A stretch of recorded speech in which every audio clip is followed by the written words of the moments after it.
Music minds வெளியீடு.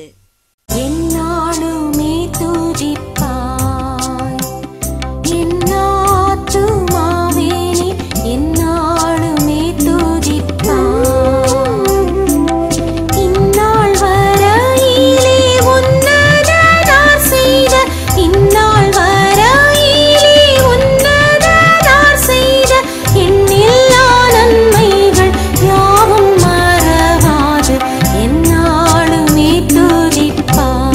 கிறிஸ்துவின் நாமத்தினாலே இந்த குடும்ப கூடுகைக்கு வந்திருக்கிறவங்களை வாழ்த்துகிறேன்.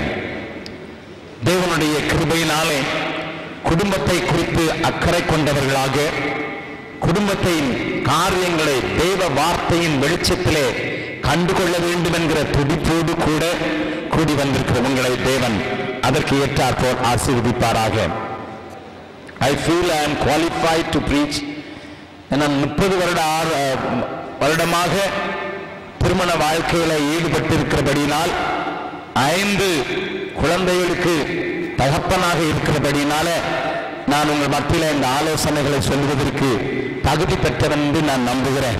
குடும்ப வாழ்க்கையை குறித்து தியானிக்கும்படியாக கூடி வந்திருக்கிற நமக்கு சில அடிப்படையான உண்மைகள் தெரிந்திருக்க வேண்டும். 2 வசனங்களை நான் உங்களுக்கு முதலாவது காண்பித்துக் கொடுக்க விரும்புகிறேன். அதற்கு பின்னதாக தெளிவான சில நடைமுறை காரியங்களை உங்களோடு கூட பேசும்படியாக வாஞ்சிக்கிறேன். என்னோடு கூட சேர்ந்து திருப்பிக் கொள்ளுங்கள். மல்கியா தீர்க்கதரிசியின் புஸ்தகம் கடைசி அதிகாரத்தின் கடைசி வசனத்தை நாம் வாசிக்கலாம். நான் வந்து பூமியை சங்காரத்தால் அடிக்காதபடிக்கு அவன் பிதாக்களுடைய இருதயத்தை பிள்ளைகளிடத்திற்கும்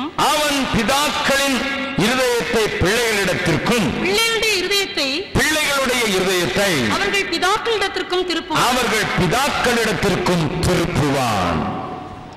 இந்த வார்த்தை ஆங்கில வேதாகமத்தில் நீங்கள் கொஞ்சம் வாசிப்பீர்கள் என்றால் ஒரு காரியத்தை தெளிவாக பார்க்கலாம். ஆங்கில வேதாகமத்திலே கிங் ஜேம்ஸ் வேர்ஷனிலே அந்த வார்த்தை கர்ஸ் என்று முடிகிறது.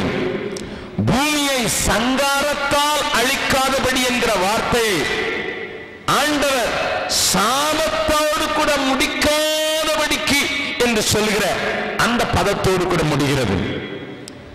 ஏன் இதை சொல்லுகிறேன், ஏன் இதை காட்டுகிறேன் என்றால் பிதாக்களுடைய இருதயம் பிள்ளைகளிடத்திற்கும் பிள்ளைகளுடைய இருதயம் பிதாக்களிடத்திற்கும் அல்லது பெற்றோருடைய இருதயம் பிள்ளைகளிடத்திற்கும் பிள்ளைகளுடைய இருதயம் பிதாக்களிடத்திலும் திரும்புகிற அந்த உறவு இருக்கிறதே, அந்த உறவு இந்த பூமிக்கு சாபத்தையோ அல்லது ஆசீர்வாதத்தையோ கொடுக்க முடியும்.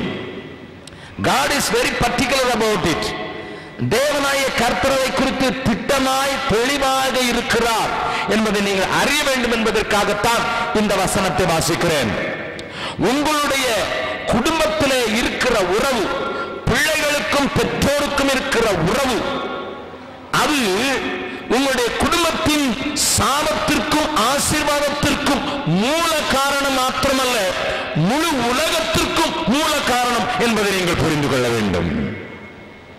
அது நிச்சயமாக நீங்கள் தெரிந்திருக்க வேண்டிய ஒரு உண்மை. The relationship between your children and yourselves. ஆகையினாலே பின்னதாக நான் உறவை குறித்து கொஞ்சம் பேச விரும்புகிறேன். தேவன் நம்மோடு கூட இடைபடுவாராக. அதே விதத்தில் இன்னொரு காரியத்தையும் ஆண்டவர் நமக்கு சொல்லுகிற வசனத்தை வாசிக்கலாம். அப்போஸ்தலர் நடபடிகள் 2வது அதிகாரம். அப்போஸ்தலர் நடபடிகள் 2வது அதிகாரத்தில் கடைசி நாட்களில் ஆண்டவர் நடத்துகிற கிரியையிலே யாரையெல்லாம் சேர்த்துக் கொள்கிறார் என்பதை நீங்கள் பாருங்கள். 18வது வசனத்தை வாசிக்கலாம். கடைசி நாட்களில் நான் மாம்சமான யாவர் மேலும் என் ஆவியை ஊற்றுவேன். அப்பொழுது உங்கள் குமாரரும் உங்கள் குமாரத்திகளும் தீர்க்க தரிசனம் சொல்லுவார்கள். உங்கள் வாலிப தரிசனங்களை அடைவார்கள். உங்கள் வாலிபர் தரிசனங்களை அடைவார்கள். உங்கள் மூப்பர் சொப்பனங்களை காண்பார்கள். என்னுடைய ஊழியக்காரர் மேலும் என்னுடைய ஊழியக்காரிகள் மேலும் அந்நாட்களில் என் ஆவியை ஊற்றுவேன். அவர்கள் தீர்க்க தரிசனம் சொல்லுவார்கள். இந்த வசனங்களை கொஞ்சம் கவனித்து பார்த்தீர்கள் என்றால் ஒரு காரியம் நமக்கு ஒருவேளை சரியாக புரியாமல் இருக்கலாம். நான் தெளிவாக சொல்கிறேன். என்ன, மூப்பர்கள் என்று சொல்லும் போது அங்கே வயது வந்தோரை மாத்திரமல்ல, it talks about elders in the family, it talks about your sons, it talks about your daughters, it talks about your servant maid. ஊழியக்காரர் என்று சொன்ன உடனே நாம் ஊழியம் செய்கிறவர்களை வைத்து நினைப்பதற்கு வாய்ப்புண்டு. இந்த வசனம் அப்படி சொல்லவில்லை.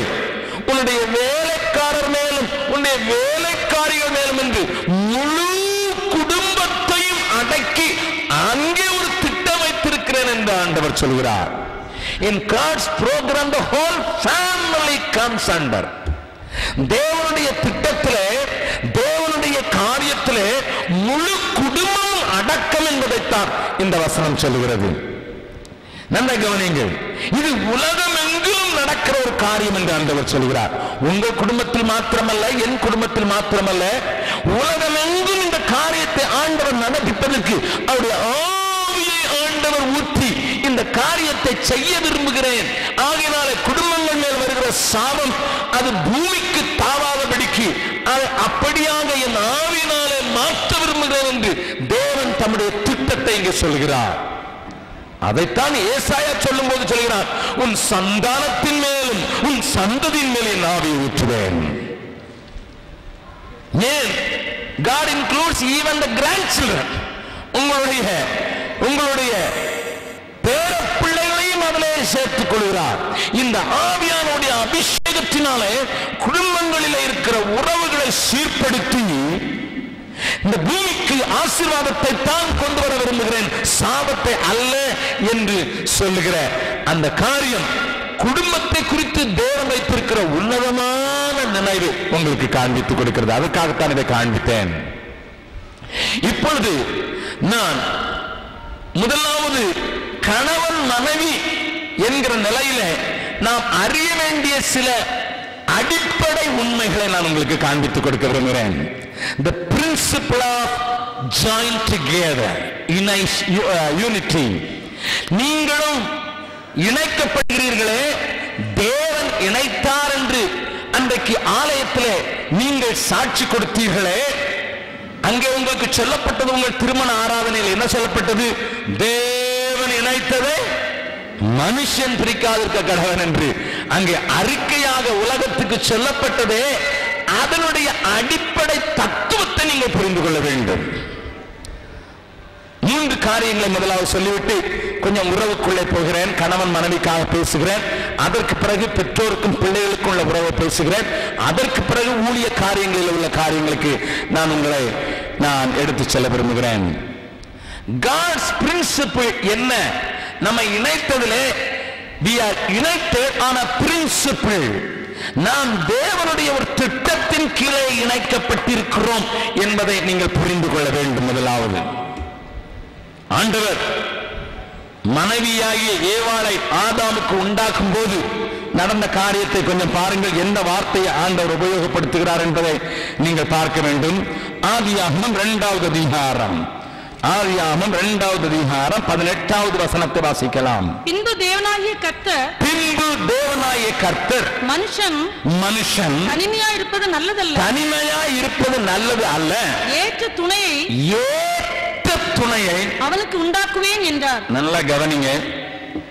நான் கொஞ்சம் உங்களுடைய இருதயத்தின் காரியங்களை வெளிப்படுத்தும் வண்ணமாக பேச விரும்புகிறேன். மெதுவாக பேச விரும்புகிறேன். சாயங்காலத்தை போல கொஞ்சம் படைபடைன்னு பேசாமல் கொஞ்சம் மெதுவாக பேச விரும்புகிறேன், புரிந்து கொள்ளும் வண்ணமாக.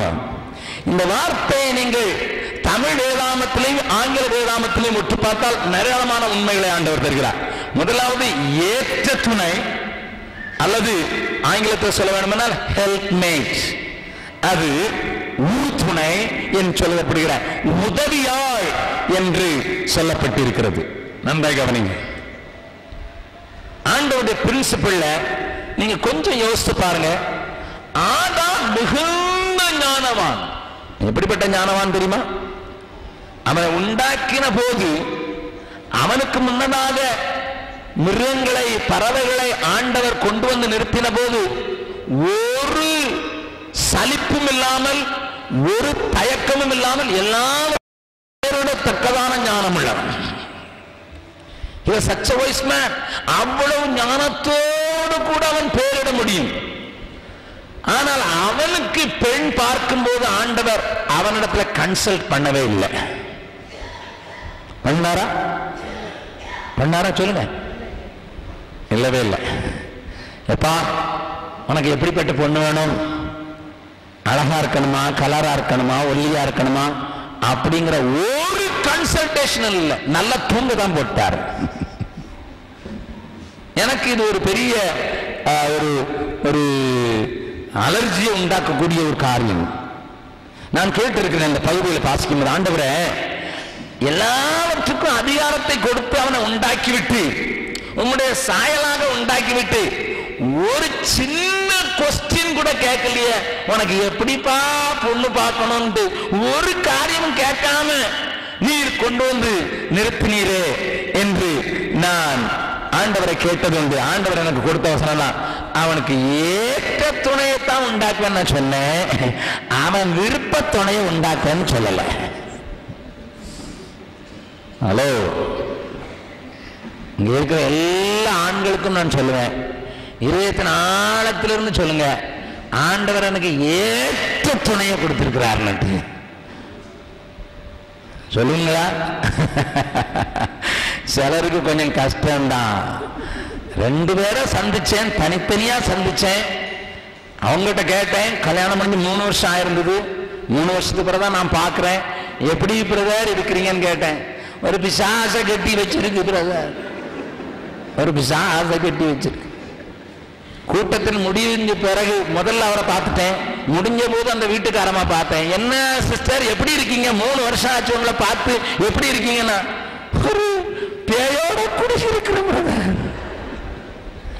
அன்னைக்கு தான் எனக்கு தெரிஞ்சது, பிசாசும் பேயும் ஒன்னா குடி நர்த்தனம் நடக்குது. Because they fail to accept. அவர்கள் தேவன் எனக்கு கொடுத்திருக்கிற துணை என்னுடைய காரியங்களை புரிந்து கொண்டு, என்னுடைய நிலைமையை புரிந்து கொண்டு ஏற்ற துணையை எனக்கு கொடுத்திருக்கிறார் என்று ஏற்றுக்கொள்ள முடியாமல் இருப்பதுதான். சகோதரிகளும் சொல்ல வேண்டும், எனக்கு ஏற்ற துணையை தான் கொடுத்திருக்கிறார். தமிழ்ல அழகா ஒரு பழமொழி சொல்லுவாங்க, ஆட்டுக்கு வாழை அளந்துதான் வச்சிருக்கிறார் ஆண்டவர். எனக்கு மட்டும் இந்த பெஞ்சாதி கிடைக்காம இருந்ததுன்னா நான் எங்கேயோ இருந்திருக்கேன். அங்க இருக்கக்கூடாதுன்னு இங்க வச்சிருக்கிறார்.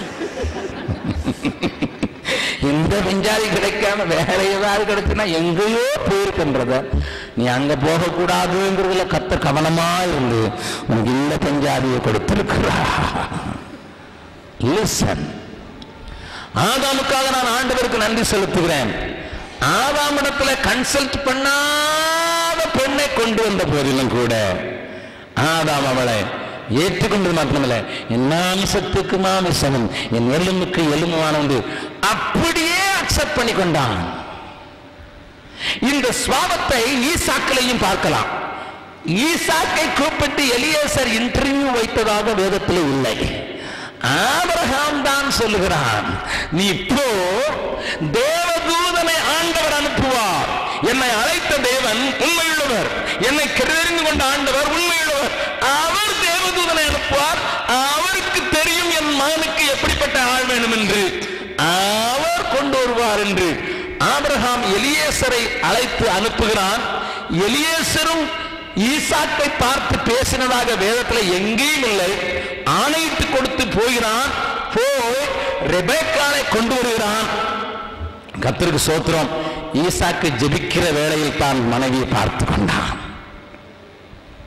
He accepted Rebecca as she was. No question. அவளை மனைவியாக்கி கொண்டு அவளை நேசித்தான் என்று என் வேதம் சொல்கிறது. Successful marriage. ஆபிரகாமுடைய மேரேஜ் அவ்வளவு சக்சஸ் இல்லை. ஏன்னா ஏன்னா ஆபிரகாமுக்கு சாராள் மாத்திரமல்ல, அங்கே ஒரு ஆகாரம் உண்டு. ஆகார் மாத்திரமல்ல, அங்கே ஒரு கேத்தூராலும் உண்டு. அந்த காலத்துல ஆபிரகாமுக்கு ஒரு ஆகாரம் உண்டு, கேத்தூராலும் உண்டு. யாக்கோபு அவன் பட்ட பாடு பரிதாபம். அவனுக்கு ராகேலும் உண்டு, லேயாலும் உண்டு. கூடவே அவனுடைய 2 வேலைக்காரிகளும் உண்டு. 4 பேரும் 4 டைரக்ஷன்ல பிடிச்சு இருக்கிறவர்கள். அந்த நாட்களில் ஈசாக்கு ஒரு வெற்றியுள்ள குடும்ப வாழ்க்கையை நடத்தினான். அல்லேலூயா. அவனுக்கும் பிரச்சனை இருந்தது. 20 வருஷம் குழந்தை இல்லை. 20 years there was no issue at all. 20 வருஷம் குழந்தை இல்லை, பிரச்சனை இல்லாம இல்ல. ஆனா ரெபேக்காட்ட போய் ஒன்னால ஒரு பிள்ளையும் இல்ல, அதனால வேற ஏதாவது வழி இருக்குதான்னு கேட்கவும் இல்லை. அந்த ரெபேக்காலும் சொல்லவில்லை, என் வேலைக்காரியாய தாதி எடுத்துக்கொள்ளும் அவளும் சொல்லவில்லை. பிகாஸ் ஏன் ஈசாக்கு தனக்கு தேவன் கொடுத்ததை ஏற்ற துணை என்று அப்படியே ஏற்றுக்கொண்டான். நான் இருக்கிற வீட்டுக்கு எதிர்த்தார் போல் ஒரு மனிதன் இருக்கிறான். அவன் ஆண்டவருடைய பிள்ளை இல்லை. அவனுக்கு ஒரு அழகான மனைவி இருந்தாள். She was much more beautiful than him. அவனுடைய குடும்பத்தை காட்டிலும் உயர்ந்த குடும்பத்தில் வந்தான். அவன் ஒரு ஃபார்மர், பின்னதாக மேசனாக மாறினான். அவனுக்கு 3 ஆண்டுகள் குழந்தை இல்லை. 3 ஆண்டுகள் குழந்தை இல்லாதனால வீட்டில் தினந்தோறும் சண்டை நடக்கும். நாங்கள் இருந்த வீட்டுக்கு எதிர்த்தார் போல் இருந்தான். சண்டை என்றால் தினந்தோறும் சண்டை நடக்கும். ஒரே ஒரு பிரச்சனை தான், குழந்தை இல்லை என்கிற பிரச்சனை. கடைசியாக ஒரு நாளிலே அவளை விரட்டி அடித்து விட்டான். குழந்தை இல்லாத நீ எனக்கு வேண்டாம் என்று சொல்லிவிட்டான். 4 வருடங்கள் ஆகிறதாக பின்பு அதற்கு பிறகு இன்னொரு பெண்ணை கல்யாணம் முடித்தான். அவளை அவனுடைய தகப்பன் வீட்டார் கொண்டு போய் இன்னொரு மனிதனுக்கு கல்யாணம் பண்ணி விட்டார்கள். அவளுக்கு ஒரு நல்ல அழகான ஆண் குழந்தை வருகிறது. இன்னும் மறுபடியும் திருமணம் முடித்தான், இன்னொரு பெண்ணை திருமணம் முடித்தான். போன மாதத்திற்கு முந்தின மாதம் என்னை வந்து பிடித்து கண்ணீரோடு கூட அழுகிற சொன்னான், ஐயா எனக்கு 6வது பெண் பிள்ளை பிறந்திருக்கிறது. நான் சொன்னேன், குழந்தை இல்லையா, இந்த தடவையாவது ஆம்பளை பிள்ளை கிடைக்கும்னு சொன்னேன். நான் அவளை அன்னைக்கு விரட்டி விட்டேன். அதுக்கு பரிகாரமா எனக்கு 6 பொம்பளை பிள்ளைகள். குழந்தை இல்லைன்னு விரட்டி விட்டதுனால எனக்கு எத்தனை பிள்ளைகள்? 6 பொம்பளை பிள்ளைங்க இருக்குது. அப்படி என்று சொல்லி எனக்கு இருந்த கொஞ்ச நிலத்தை நான் விற்க வந்திருக்கிறேன், தயவு செய்து வாங்கிக் கொள்ளுங்கள் என்று சொல்லி என்னிடத்துல தன்னுடைய நிலத்தை விற்கிறதுக்கு வந்திருந்தான். அந்த நேரத்தில் சொல்லுகிறான், ஈசாக்குக்கு 20 வருடங்கள் குழந்தை இல்லை. no problem at all. அங்கே ப்ராப்ளமே இல்லை. அது மாத்திரம் இல்ல, ஈசாக்கை குறித்து எனக்கு ஒரு பெருமை உண்டு. ஒரு காரியம் வாசிக்கலாம். ஆதியாகமம்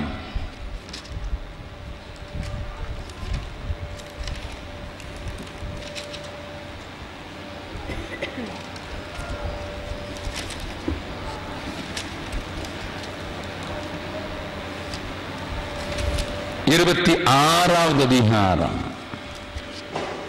8வது வசனத்தை வாசிங்க. அவன் அங்கே நெடுநாள் தங்கி இருக்கையில் பெலிஸ்தருக்கு ராஜாவாகிய அபிமெலேக்கு ஜன்னல் வழியாய் பார்க்கும்போது ஈசாக்கு தன் மனைவியாகிய ரெபேக்காளோட விளையாடி கொண்டிருக்கிறதை கண்டான்.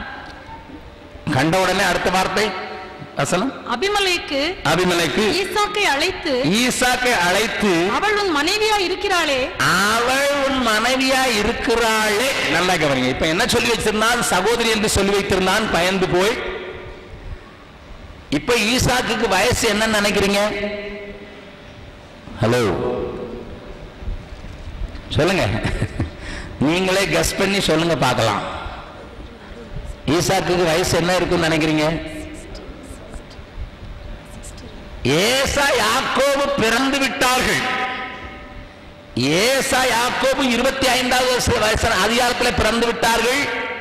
ஏசா யாக்கோபு பிறந்தது மாத்திரமல்ல, யாக்கோபு வஞ்சனையாய் தன்னுடைய சகோதரனிடத்திலிருந்து சிரேஷ்ட புத்திர பாகத்தையும் வாங்கி கொண்டார். அதாவது they are in a grown up stage. ரெண்டு பேரும் நன்றாக வளர்ந்திருக்கிற அந்த நிலையிலே அங்கே நடந்த காரியத்தை வேதம் நமக்கு சொல்கிறது.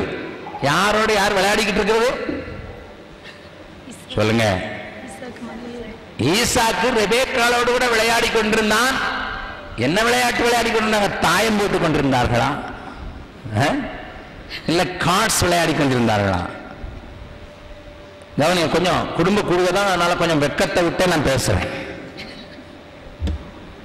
உங்க பிள்ளைங்களாம் பிடிச்சு அங்க போட்டு வச்சிருக்குது. என்ன விளையாட்டு? மற்றவன் பார்த்து இவனுடைய மனைவி என்று அறிந்து கொள்கிற அளவுக்கு விளையாட்டு. I don't know what is what was it, but you can understand better. நல்ல கவனிங்க. வெளியில ஒருத்தன் ஜன்னல் வழியா பார்த்தான்னா அவங்க ரெண்டோரும் விளையாடி கொண்டிருந்ததை பார்த்து இவன் சகோதரி அல்ல, இவன் மனைவி என்று அறிந்து கொள்ளக்கூடிய விளையாட்டு. It never faded away. That's what I want to say.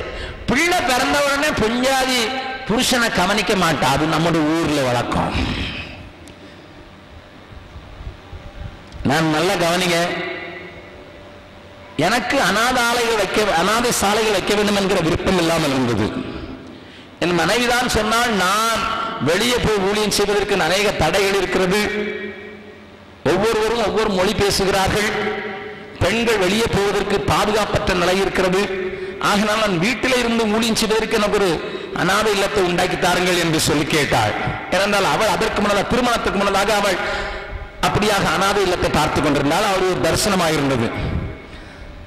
அதை ஆண்டவர் நான் தட்டி விட்டுக் கொண்டே வந்தேன். இதெல்லாம் நமக்கு ஒத்து வராது, இது நம்முடைய ஊழியத்தின் ஓட்டத்தை நிறுத்திவிடும், ஆண்டவருக்காக அதிகம் ஓட வேண்டும், நீ இப்படி பிள்ளைகளெல்லாம் வைத்து கட்டி மேய்க்க முடியாது என்றுதான் நான் யோசித்துக் கொண்டிருந்தேன்.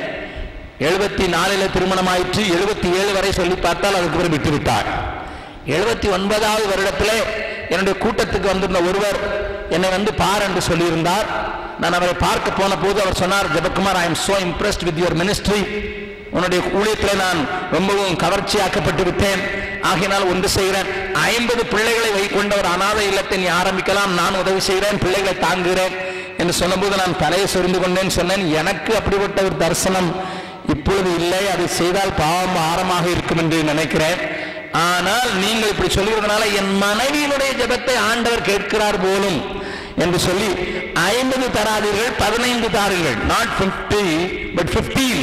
15 கொடுங்கள். அந்த பிள்ளைகளுக்கு ஒரு வீட்டில் இருக்கிற அளவுக்கு அவர்கள் வீட்டிலே வளர்வது போல வளருவதற்கான ஒரு சூழ்நிலையை உருவாக்கி கொடுப்பதற்காக நான் அனாதைத்தை ஆரம்பிக்கிறேன் என்று சொன்னேன். அவரும் 15 பிள்ளைகளுக்கு தருகிறேன் என்று சொன்னார். ஒரு பெரிய வீட்டை வாடகைக்கு எடுத்தோம். அதில் 15 பிள்ளைகளை சேர்த்தோம். அங்கேதான் ஆபத்து ஆரம்பித்தது. என் மகனுக்கு 2.5 வயது. அவன் என்னை அங்கிள் என்று கூப்பிட ஆரம்பித்தான். முதல் வேதனை அங்க. When we started the orphanage, I became an orphan. Orphanage ஆரம்பிச்சோம். என் பிள்ளை என்ன அங்கிள்னு கூப்பிட ஆரம்பிச்சான். என் மனைவி சாப்பிடுறது, படுக்கிறது, உடுத்துறது எல்லாமே அவர்களோட. நான் மறக்கப்பட்டு போனேன். அது உங்களுடைய குடும்பத்தில் இவ்வளவு பெரிதான லெவல்ல இருக்காது. ஆனா குழந்தை வந்த உடனே the care for the husband will be fading away. அது சாதாரணமாக நடக்கக்கூடியதுதான். ஆனா வளர்ந்த பிள்ளைகளை வைத்துக் கொண்டு யாக்கோபும் ஈசாக்கும் விளையாடி கொண்டிருக்கிறார்கள். ஏனென்றால் பார்க்காத ஒரு பெண்ணை கேட்காமலேயே கொண்டு வந்து நிறுத்தின போதும் தேவன் எனக்கு ஏற்ற துணையை உண்டாக்கி இருக்கிறார் என்று சொல்கிறார். அந்த அக்செப்டபிலிட்டி, அந்த ஏற்றுக்கொள்ளும் பாவனை அவருடைய அன்பில கொஞ்சமும் ஒரு மங்களை கொண்டு வராதபடி ஒருவரை ஒருவர் நேசிக்கத்தக்கதாக வைத்திருந்தது. This is the principle God lays. இந்த காரியத்தை தான் தேவன் வைக்க விரும்புகிறார் குடும்ப வாழ்க்கையில. இன்றைக்கு குடும்ப வாழ்க்கையின் கூடுகைக்கு வந்திருக்கிற உங்களை பார்த்து நான் தெளிவாக சொல்லுவேன், தேவன் எனக்கு ஏற்ற துணையை தந்திருக்கிறார் என்கிற நிறைவு உங்களுக்கு நமக்கு வந்து விட்டதுன்னா everything will change. எல்லாமே சேஞ்ச் ஆகும். சகோதரிகளுக்கும் சொல்லுவேன், சகோதரர்களுக்கும் சொல்லுவேன். அதை இன்னொரு கோணத்திலே நான் சொல்ல விரும்புகிறேன். ஹெல்ப்மேட் என்று சொல்லப்பட்டிருக்கு. ஹெல்ப்மேட் என்று சொன்ன உடனே எங்களுக்கு ஆண்களாகிய எங்களுக்கு என்ன தெரியுமா? நீ எனக்கு உதவிக்குத்தான் வந்திருக்கிறாய். ஹல்லேலூயா. அதனால நீ எனக்கு நன்றாய் சமைத்து கொடுக்க வேண்டும், நன்றாய் குடும்பத்தை வீட்டை சுத்தமாக வைக்க வேண்டும், நன்றாய் என்னுடைய உடுப்புகளை கழுவி எடுத்து வைக்க வேண்டும் என்றெல்லாம் மாத்திரம்தான் எதிர்பார்க்கிற கணவன்மார் உண்டு. அப்படிப்பட்ட கணவன்மார் ஒரு வேலைக்காரியை கல்யாணம் கட்டியிருக்கலாம், ஒரு சமையல்காரியை கல்யாணம் கட்டியிருக்கலாம், அல்லது ஒரு டோபியை வண்ணாத்தியை கல்யாணம் கட்டியிருக்கலாம். If that is the purpose for which God has given these ladies to you, then you don't need any other person. அதுதான் தேவன் உங்களை இணைத்ததற்கு நோக்கம். என்ன? Helpmate, helpmate, helpmate. No. You are in a very wrong thinking, sir. கவனிங்கள், ஒரு காரியத்தை தெளிவாக சொல்ல விரும்புகிறேன். அது அங்கே எபிரேய வார்த்தையில உபயோகப்படுத்தப்பட்டிருக்கிற பதம் தான் பரிசுத்த ஆவியானவருக்கு பின்னதாக அதே பதத்தை உபயோகப்படுத்துகிறார் இயேசு. அவர் உனக்காக வக்கலாத்து வாங்குகிறவர். Is a comfort. அவர் உனக்கு ஆறுதல். இஸ் a stand by என்று பல வார்த்தைகளை சொல்லியிருக்கிறார்கள். Helper, comfort, advocate, counsellor, stand by என்று 5 வார்த்தைகள் அங்கே சொல்லப்பட்டிருக்கிறது. நீங்கள் ஆம்பிளிஃபைட் பைபிளில் பார்க்கலாம். நன்றாக கவனிங்க. அப்போ மனைவியை ஹெல்ப்மேட் அல்லது என்னோடு கூட இருக்கிற வாழ்க்கை துணை ஹெல்ப்மேட் என்று சொல்லப்படுகிற அந்த வார்த்தைக்குள்ள இத்தனை காரியமும் அடங்கி இருக்கிறது. எத்தனை காரியம் அடங்கி இருக்கிறது? சகோதரிகளை நீங்கள் கேளுங்கள். நீங்க யாரா? நீங்கள் உதவியாள் தான். நீங்க அட்வொகேட். அட்வொகேட்டுக்கு என்ன வேலை சொல்லுங்க? அட்வொகேட் என்ன அர்த்தம்? தாளை எப்படியாவது காப்பாற்றணும். அட்வொகேட் என்னையா? சில அட்வொகேட் உங்களை கொண்டு உள்ள ஏற்றிடுவான், உள்ள இறங்கிட்டு தான் அவனுக்கு வேலை. அவன் அந்த அட்வொகேட் சொல்ல. உண்மையான வக்கீல் என்ன சொல்கிறான்? எப்படியாவது தான் கட்சிக்காரனை விடுதலை ஆக்கணும், எப்படியாவது காப்பாற்றணும். அதுதான் அட்வொகேட். மனைவிகளே, நீங்க தான் எங்களுக்கு அட்வொகேட். சிலர் பக்கத்து வீட்டு அக்கா கிட்ட போய், எங்க வீட்டுக்காரர் சரியே இல்லையே, இவங்க பிடிச்சு கொடுக்கறாங்களா காப்பாத்துறாங்களா? சொல்லுங்க சொல்லுங்க. அம்மா கிட்ட போய் சொல்லுவாங்க, யார பார்த்து எனக்கு கொண்டு வந்து வச்சீங்க? இந்த அம்மா வீட்டுல பிடிச்சு கொடுக்கறாங்களா, மாமனார் மாமியார்ட்ட பிடிச்சு கொடுக்கறாங்களா, காப்பாத்துறாங்களா? ஹலோ. குறைகள் வரலாம் வாழ்க்கையில. நான் என்ன செய்தேன் உங்களுக்கு சொல்றேன். என் மனைவி திருமணமான உடனே நான் அவளுக்கு ஒரு கடிதம் எழுதியிருந்தேன் என்று என்னுடைய கூட்டங்களில் முன்னதாக சொல்லியிருப்பேன். என்னை மனதின் காரியங்களை 7 காரியமாக போட்டு நான் அவளுக்கு ஒரு கடிதம் அனுப்பியிருந்தேன். அவளை பார்க்கவில்லை, அவளுடைய போட்டோவை பார்க்கவில்லை. திருமணத்துக்கு முன்னதாக எங்க அப்பா கிட்ட தான் எழுதி கொடுத்திருந்தேன். அந்த லெட்டரை எழுதி கொடுத்து இவளை கொண்டு கொடுங்க, அதில் 7 காரியங்கள் எழுதியிருந்தேன். தேவ சித்தெல்லாம் செய்வோம் அப்படி என்று 7 காரியங்கள் இருந்தேன். அதில் நான் எழுதியிருந்தேன், we will have a simple life. நம்முடைய வாழ்க்கை சிம்பிளா இருக்கணும் அப்படின்னு சொல்லியிருந்தேன். என் மனைவியும் அதை அப்படியே தாரக மந்திரமா எடுத்துக்கொண்டு வந்து சிம்பிளா வாழணும்னு சொல்லி வீட்டுல 40 சாரிகள் அவங்க அப்பா வாங்கி கொடுத்திருந்தார் புதுசா. அதெல்லாம் வச்சுட்டு இந்த சாயர்புரம் ஒரு ஊர் இருக்குது, அங்க கைத்தறி சேலையில இருக்கிறதுலயே மட்டமான சேலை 6 சேலையை வாங்கி கொண்டு அதையே மாத்தி மாத்தி கட்டினான். அந்த சாயர்புரம் தாவணியை பார்த்தவங்களுக்கு தெரியும். அது 20 ரூபா 30 ரூபா இருக்கும். கைத்தறி சேலை சாதாரண பருத்தியில இருக்கிறது. அது முதல் தடவை கட்டும்போது அழகா இருக்கும், 3ஆவது தடவை கட்டும்போது பல்ல காட்டிக்கிட்டு இருக்கும்.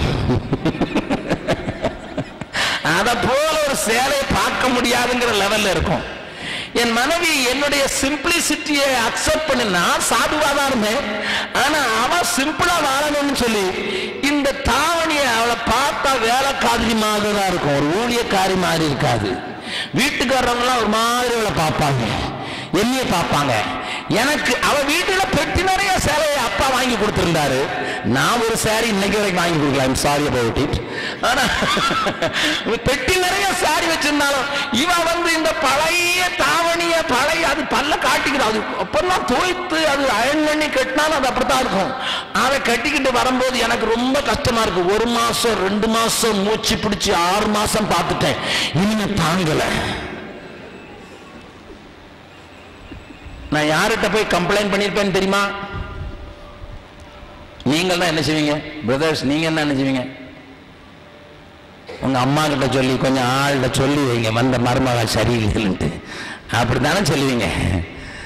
நான் அதைத்தான் செய்யலை. நான் நேர அவங்க அம்மா அம்மாவுடைய அம்மாட்ட போனேன். எங்க மாமியார்ட்ட போய், அத்தை நல்ல பொண்ணை கொடுத்ததுக்காக சோத்துறோம், ஆனா அவளை கொஞ்சம் நல்ல ட்ரெஸ் கட்ட சொல்றீங்களா? ஏன்னா அம்மா சொன்னா அது நல்லா கேட்டுக்கிடுவாங்க. மாமியார் அதே காரியங்கள் கொஞ்சம் வித்தியாசமா இருக்குங்கிறதுனால அம்மாவை வச்சே சொன்னதுனால எங்க பிரச்சனைக்கு தீர்வுங்க. I was an advocate but approaching so that she cannot be caught by my mother. எங்க அம்மா என்ன சொல்லிப்பாங்க, ஏண்டி என் மேன் என்ன நினைச்சுக்கிறான், இன்ஜினியருக்கு கட்டி கொடுத்து என்ஜினியர் ஆக்கான், என்னைக்கு ஊழியக்காரனா இருக்கலாம், ஆனா இன்ஜினியர் ஆக்கா அப்படின்னு சொல்லி மிரட்டி அவன் இன்னும் கிழிஞ்ச சாவனை கட்ட ஆரம்பிச்சிருந்தான் என் நிலைமை எப்படி ஆயிருக்கும்? I tried to safeguard my wife. என்னுடைய மனைவியை நான் பாதுகாக்க விரும்பினேன். அதனால அவங்க அம்மா கிட்ட போய் சொன்னோன்னே இன்றைக்கு நீட்டா she is okay. ஏன் சொல்லுகிறேன் அருமையானவர்களே, ஹெல்ப்மேட் என்று சொன்ன போது நீங்கள் தான் ஒரு வாழ்க்கை துணையில அட்வொகேட்டாக இருக்கிறீர்கள். Stand by. அன்னைக்கு கல்யாணம் கட்டும் போது மட்டும் கையை பிடிச்சுக்கிட்டு வாழ்விலும் தாழ்விலும் சுகத்திலும் துக்கத்திலும் கூடவே நிப்பேன்னு சொல்றது. ஆனா யோபுவ மாதிரி மேல காலெல்லாம் புண்ணு வந்ததுன்னா யோ செத்து தான் தொலையுமேன்னு சொல்றது. கை கோட்டெல்லாம் போட்டுக்கிட்டு இருக்கும் போது அத்தான்னு சுத்தி 10 பிள்ளை பெத்தா. புண்ணு சுரண்டி கொண்டிருக்கும் போது யோ சீக்கிரம் போய் சாகுமையா என்று சொல்லிவிட்டார். Stand by all the time. கவனிங்க, இது பிரின்சிபிள். ஏற்ற துணை என்கிற அந்த வார்த்தையில் இத்தனை ஆழம் உண்டு. You are a stand by to your spouse. நீங்கள் உங்கள் வாழ்க்கை துணைக்கு கூட நிற்கிறவர்கள், தேற்றுகிறவர்கள், வக்கலாத்து வாங்குகிறவர்கள், உதவியாளர்கள் என்பதை மறந்து போகாதீர்கள். ஒருவேளை உங்களை கேட்காமலே இந்த பெண்ணை முடித்திருக்கலாம், பரவாயில்ல. கேட்காமலே இந்த மாப்பிள்ளையை ஆண்டவர் உங்களுக்கு கொண்டு வந்து கொடுத்திருக்கலாம், பரவாயில்ல. கேட்டதுனால்தான் நீங்க என்னத்தை பார்த்துட போறீங்க? மாப்பிள்ளையை பார்த்து நான் சம்மதிக்கிறேன்னு எந்த பொண்ணு சொல்லியிருந்தாலும் மாப்பிள்ளையை பார்த்த உடனே என்ன இதயத்தில்லாம அவங்களுக்கு தெரிஞ்சிட போது. பார்க்கறதுக்கு தான் அழகா இருக்கலாம், பார்க்கறதுக்கு நீட்டா இருக்கலாம், பார்க்கறதுக்கு எல்லாம் சரியா இருக்கலாம். வெளியே பார்த்த உடனே கண்டுபிடிக்கிறதுக்கு அவ்வளவு பெரிய சூரர்களாங்க நாம். we may not design, but தேவன் எனக்கு தருகிறது ஒரு நாளும் சரியில்லாத அல்ல என்கிற அந்த நினைவு, ஏற்ற துணை என்கிற அந்த தத்துவத்தை சரியாக புரிந்து கொள்வோம். நம்முடைய வாழ்க்கையில தேவன் சரியான காரியத்தை செய்திருக்கிறார் என்று ஏற்றுக்கொள்வோம். அது நம்முடைய வாழ்க்கையின் எல்லா காரியங்களையும் மாற்றி அமைப்பதற்கு போதுமான வல்லமையுடையதாக இருக்கிறது. இன்னொரு காரியத்தை கூட சொல்லிட்டு நான் அடுத்த காரியத்துக்கு கடந்து போகிறேன். எனக்கு திருமணமாகும் போது நான் 47 கிலோ இருந்தேன், என் மனைவி 42 கிலோ இருந்தாள். எல்லாரும் பார்க்கிறவர்கள் சொன்னார்கள் பொருத்தமான ஜோடி. She was 47, I was 47 and she was only 42. 5 kilos less than me. என்னை காட்டிலும் 5 kilo. But after few years she became 85, I became 65. சில வருடங்கள் கழிந்தது, 2வது குழந்தை பிறந்தது. அவள் 85 கிலோவானால், நான் 65 கிலோவானேன். இப்ப பார்த்தவங்க யாரும் சொல்ல மாட்டேங்கிறாங்க இது பொருத்தமான ஜோடி.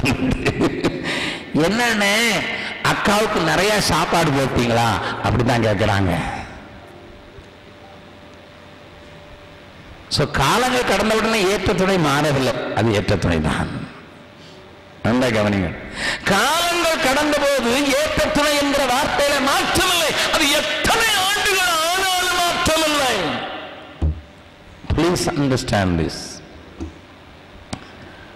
இந்த காரியத்தை மாத்திரம் இருதயத்தின் ஆழத்துல பதித்துக் கொண்டிருந்தீங்களா, குடும்பத்தில் இருக்கிற முக்கால்வாசி பிரச்சனைக்கு தீர்வு வந்துட்டு.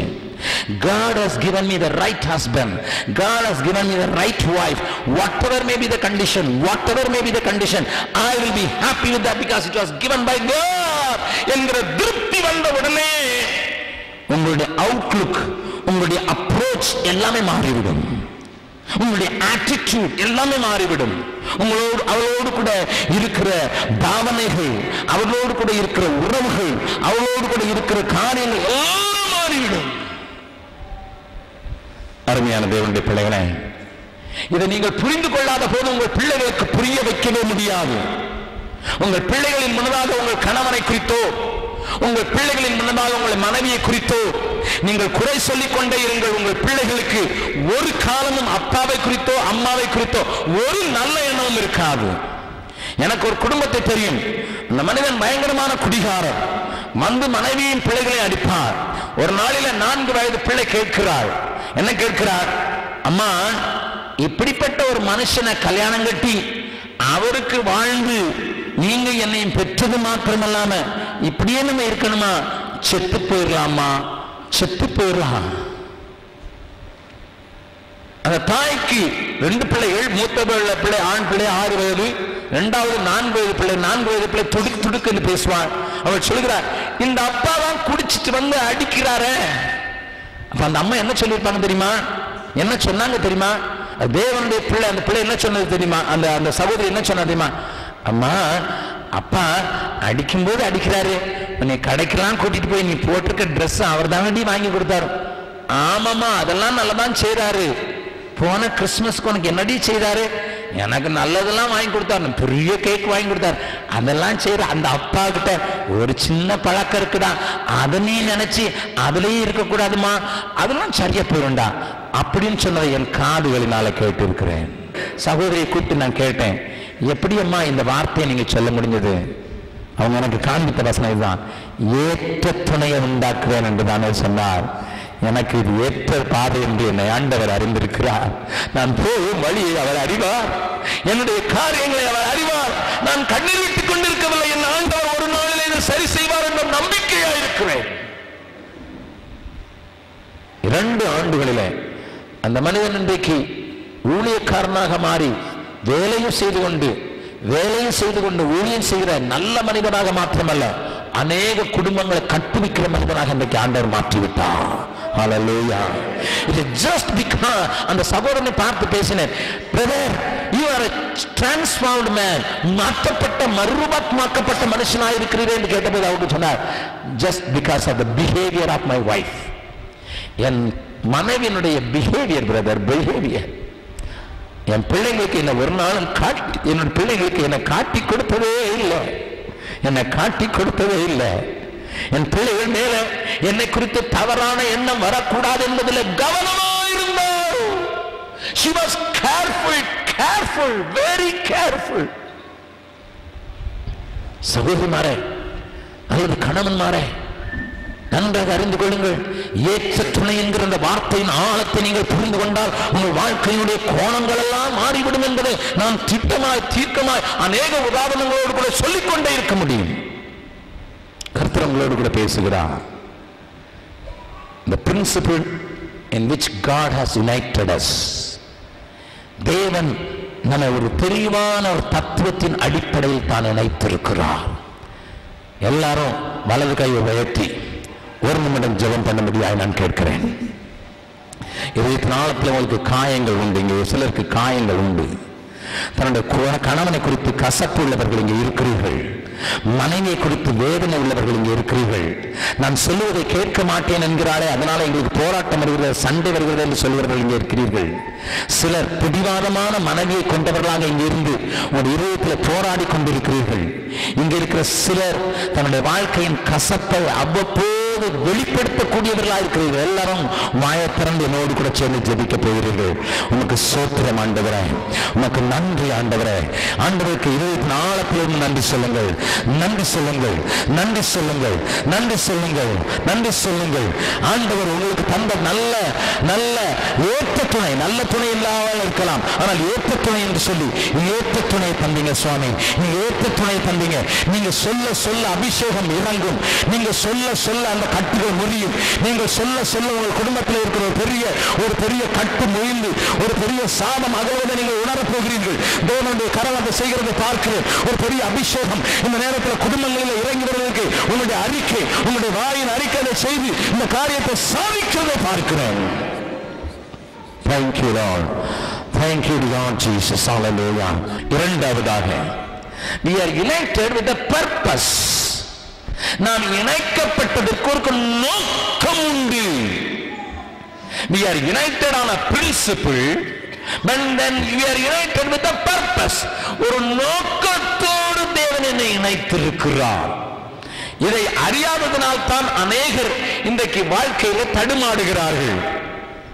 ரெண்டு பேரையும் ஆண்டவர் ஒரு நோக்கத்தோடு இணைத்திருக்கிறார் என்பதை நீங்கள் புரிந்து கொண்டீர்கள் என்றால் அவைகள் உங்கள் வாழ்க்கையில ஒரு பெரிய புரட்சியை உண்டாக்கிவிடும்.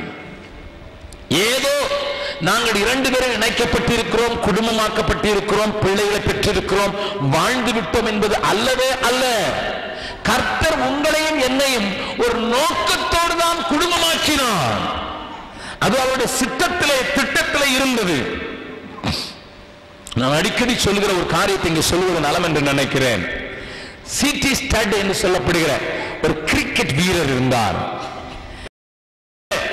கிரிக்கெட் கேப்டனாக 1901 இங்கிலாந்து டீமுக்கு கேப்டனாக இருந்தவர் சிடி ஸ்டட். பெரிய பணக்காரருடைய மகன். அவருடைய குடும்பமே கிரிக்கெட்டில் பேர் போனவர்கள், ஏராளமான காசை சம்பாதித்தவர்கள். அவருடைய தகப்பனார் பீகாரில் சமஸ்திபூர் என்கிற ஏரியாவில் பெரிய புகையிலை தோட்டத்தை வைத்து ஏராளமான கோடி கோடியான பணங்களை கொண்டு சென்றார் என்று சரித்திரம் சொல்கிறது. They became so rich. அவர் ஆண்டவரை ஏற்றுக்கொண்டார். ஏற்றுக்கொண்ட போது சீனாவுக்கு போவது என்று தீர்மானித்தார். தன்னுடைய எல்லா சொத்துக்களையும் மற்ற ஸ்தாபனங்களுக்கு கொடுத்துவிட்டு சீனாவுக்கு ஒரு சாதாரண மனிதனை போல கடந்து சென்றார். கடந்து சென்ற அவர் அங்கே போய் ஊழியம் செய்த காலத்தில் இங்கிலாந்திலிருந்து ஊழியம் செய்து கொண்டிருந்த இன்னொரு பெண்ணை சந்தித்தார். இரண்டு பேரும் திருமணம் செய்வதென்று தீர்மானித்தார்கள், சீனாவில் தங்கி ஊழியம் செய்வதென்று. ஆனால் அந்த சகோதரியை ஆண்டவர் சீனாவுக்கு, இந்தியாவுக்கு, ஆப்பிரிக்காவுக்கு என்று வெளிப்படுத்தியிருந்தார். மூன்று காரியங்களும் அவருடைய வேதாமத்தில் எழுதி வைத்திருந்தார்கள். சைனா, இந்தியா, ஆப்பிரிக்கா என்று எழுதி வைத்திருந்தார்கள். அவர்களுக்கு விளங்கவில்லை. சீனாவிலே ஊழியம் செய்யலாம் என்பதான் சொல்லி இவர்கள் இரண்டு பேரும் அவர்கள் திருமணம் செய்ய ஒத்துக்கொண்டார்கள். என்கேஜ்மெண்ட் நடந்தது. என்கேஜ்மெண்ட் நடந்த நேரத்தில் அங்கு ஏற்பட்ட கலவரத்தின் நிமித்தமாக அநேக மிஷனரிகள் வரக்கூடாத சூழ்நிலை, திருமணத்திற்கு வரக்கூடாத ஒரு சூழ்நிலை உருவாயிற்று. கூடவே அந்த மணப்பெண்ணுக்கு ஜாண்டிஸ் வந்து விட்டது, மஞ்சள் காமாலை வந்து விட்டது. மஞ்சள் காமாலையை எழுந்து நிற்கவும் கூடாத நிலைமையில மாறிவிட்டார்கள். இவர்களுக்கு திருமண நாள் குறிக்கப்பட்டிருந்தது. திருமணத்தை நடத்த வேண்டிய போதகர் அந்த நாளில் மாத்திரம்தான் அவைலபிள். இந்த அம்மாவுக்கு ஜாண்டிஸ் ஆகையினால உதவி செய்வதற்கு வேறு மிஷனரிகளோ வேறு யாருமே இல்லாதனால அவருக்கு அவர் பணி செய்து இரவும் பகலும் முழித்திருந்து அவர்களை கவனித்தார்கள். It was so serious. அந்த நாட்களில் ஜாண்டிஸ்க்கு சரியான மருந்தும் கிடையாது. ஆகையினால சீரியஸான அவர்களை அவர் போட்டு இரவும் பகலும் கண்விழித்து பார்த்து கொண்டிருந்தார். திருமண நாள் வந்தது. திருமண நாளில அவர்கள் நினைக்கும் போது மாப்பிள்ளை திருமண ஆராதனையில் தூங்கிட்டார். அவருக்கு ஒண்ணுமே தெரியாது. திருமணம் நடக்கும்போது அந்த சீனா தேசத்தினுடைய முறையின்படி அவர்களுக்கு ஒரு பட்டி ஒன்று வடிவிக்கப்பட்டது. அதில் எழுதியிருந்தது united with the purpose. City state பின்னதாக சொல்லும்போது சொல்லுகிறார், எனக்கு அந்த ஒன்றுதான் ஞாபகம் இருந்தது, வேற ஒன்று ஞாபகம் இல்லை. திருமணத்துல என் பக்கத்துல என்ன நடந்தது, யார் இருந்தா ஒன்னும் ஞாபகம் இல்லை. எனக்கு ஒன்னே ஒண்ணு மாத்திரம் ஞாபகம் இருந்தது, யுனைடெட் வித் a purpose, ஒரு நோக்கத்தோடு நாங்கள் இணைக்கப்பட்டிருக்கிறோம் என்கிறது மாத்திரம்தான் ஞாபகம் இருந்தது. நடந்தது என்ன? கொஞ்ச நாட்களிலே சீனாவில் ஏற்பட்ட கலவரம் அவர்களை இங்கிலாந்துக்கு திருப்பி அனுப்பிற்று. சீனாவின் கதவுகள் மூடப்பட்டது. இது நிமித்தம் கதவு எங்கே திறக்கும் என்று பார்த்தபோது இந்தியாவில் திறந்தது. குன்னூரிலே வந்து அவர்கள் ஊழியம் செய்தார்கள். இன்றைக்கும் சிட்டி ஸ்டேட் பணியாற்றின ஆலயத்தை நீங்கள் குன்னூரிலே பார்க்கலாம். But again it was for a short span. ஒரு சின்ன காரியத்தின் காலம் மாத்திரம்தான் அவர்கள் ஊழியம் செய்ய முடிந்தது. ஒரு சின்ன குறுகிய காலம் மாத்திரம்தான். சூழ்நிலைகள், உடல்நிலைகள், காலநிலை ஒத்து போகாதனால அவர்கள் திரும்பவுமாக இங்கிலாந்து போக வேண்டியதான சூழ்நிலை ஏற்பட்டது. சிட்டி ஸ்டேட்டுக்கு 52 வயதான போது அவர் சீனாவுக்கு போயிருந்த அவர், நல்ல அனுபவம் பெற்ற அவர் ஆப்பிரிக்காவுக்கு போக வேண்டும் என்கிற அழைப்பு பெற்றார். And he left for Africa all alone with another young man. 25 வயது நிறைந்த பக்ஸ்டன் என்று சொல்லப்படுகிற ஒரு மனிதனை கூட்டிக் கொண்டு அவர் ஆப்பிரிக்காவுக்கு பயணமானார். When he was 82, she came to see him. அவரை பார்க்கும்படியாக அந்த அம்மா ஆப்பிரிக்காவுக்கு வந்தார்கள். அந்த நாட்களில் அவர்கள் இங்கிலாந்தில் இருந்து ப்ரமோஷன், முன்னேற்ற பணியை செய்து கொண்டிருந்தார்கள். அவருடைய உடல்நிலை வலிமை இழந்திருந்தது. வியாதிகளின் நிமித்தமாக ஆப்பிரிக்காவுக்கு போகக்கூடாமல் இருந்தவர்கள் கடைசி நாட்களில் தான் வந்து ஆப்பிரிக்காவில் தங்கிட்டு 2 பேரும் ஒருவரை ஒருவர் பார்த்து கொண்டே இருந்தார்களாம். அரை மணி நேரம். The author writes, they were just gazing at each other for half an hour. 30 minutes ஒருவரை பார்த்து கொண்டே இருந்தார்களாம். இவர் அவர்களை பார்த்து கொண்டிருந்தாராம். அவர்களை பார்த்து 82 வயசுல.